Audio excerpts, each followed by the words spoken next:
5 बज चुके हैं। आप देख रहे हैं TV9 भारतवर्ष। मैं हूं आपके साथ प्रीति रघुनंदन और मेरे साथ है प्रतिमा मिश्रा। 25 बड़ी खबरों के साथ हम इस बुलेटिन की शुरुआत करने जा रहे हैं। लोकसभा चुनाव के पहले चरण में 102 सीटों पर वोटिंग जारी। 3 बजे तक यूपी में 47 तो महाराष्ट्र में 44% मतदान। ईरान पर इजरायल के हमले के बाद बोले पीएम मोदी, पूरी दुनिया में युद्ध के बादल छाए। जंगी माहौल के बीच भारत में मजबूत सरकार जरूरी। पीएम मोदी ने एमपी के दमोह में जनसभा संबोधित की। कहा, कांग्रेस ने दशकों तक भारत के डिफेंस सेक्टर को कमजोर बनाए रखा। पीएम मोदी का राहुल और अखिलेश पर हमला। कहा, सनातन को गाली देने वाले यूपी के 2 शहजादों को जनता पहले ही कर चुकी है रिजेक्ट। तेलंगाना के खम्मम में रक्षा मंत्री राजनाथ सिंह ने कहा, प्रधानमंत्री मोदी ने देश के 25 करोड़ लोगों को गरीबी से बाहर निकाला। यूपी के गौतम बुद्ध नगर में अखिलेश यादव की रैली। अखिलेश यादव ने कहा, अगर बीजेपी दोबारा सत्ता में आ गई तो पुलिस की नौकरी भी 3 साल की हो जाएगी। मध्य प्रदेश के छिंदवाड़ा में कांग्रेस और बीजेपी कार्यकर्ताओं में झड़प। कई लोगों को लगी चोट। मतदान के दौरान हुआ विवाद। राजस्थान के नागौर में आरएलपी और बीजेपी कार्यकर्ता आपस में भिड़ गए। कुचेरा चेयरमैन तेजपाल मिर्धा को चोट आने की भी खबर है। तमिलनाडु के कोयम्बटूर ने प्रशासन ने पोलिंग बूथ पर वोटरों के लिए छाछ का इंतजाम किया। ज्यादा गर्मी की वजह से मतदान केंद्र पर छाछ और पानी दिया गया। पश्चिम बंगाल के सिलीगुड़ी में बीजेपी कार्यकर्ताओं की पुलिस से झड़प। फुलबाड़ी विधायक शिखा चटर्जी को गिरफ्तार करने में पुलिस लगातार लगी रही।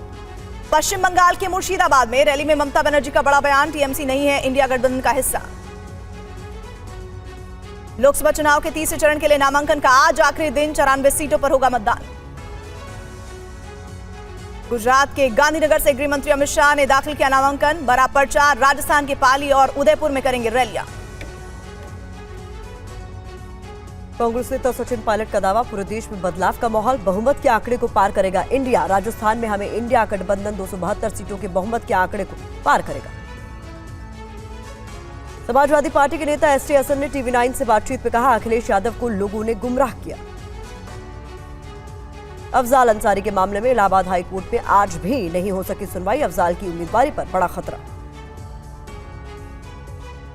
एक्टर रजनीकांत ने भी लोगों से बढ़ चढ़कर मतदान की अपील की। उन्होंने चेन्नई के पोलिंग स्टेशन पर सुबह जल्द पहुंचकर अपना वोट कास्ट किया।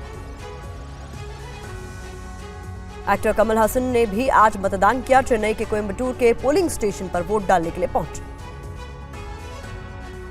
भारत ने फिलीपींस को डिलीवर किया सुपरसोनिक ब्रह्मोस मिसाइल का पहला सेट। 2022 में हुई थी $375 मिलियन की डील। पीएम मोदी ने कहा, भारत अब रक्षा क्षेत्र में बन रहा है निर्यातक। झारखंड के चतरा एनटीपीसी प्लांट में लगी भीषण आग। प्लांट में आग लगने के बाद मची अफरा तफरी। प्लांट से धुएं का गुबार उठता दिखा।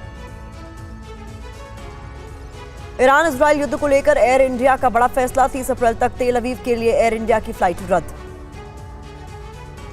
इजरायल ने ईरान पर किया बड़ा हमला। इस्फहान एयरपोर्ट के पास परमाणु बेस के इलाके में धमाके। इब्राहिम रईसी का दावा, इजरायल का हमला उसकी तबाही का बनेगा कारण। ईरान की जवाबी कार्रवाई कल्पना से भी परी होगी। वॉर कैबिनेट में नेतन्याहू ने बदला लेने की कसम खाई। कहा था, दुनिया के नेताओं से मिली है सलाह सुझाव। साउथ लेबनान पर इजरायल का विध्वंसक हमला। लेबनान पर व्हाइट फास्फोरस बम से हमले का आरोप।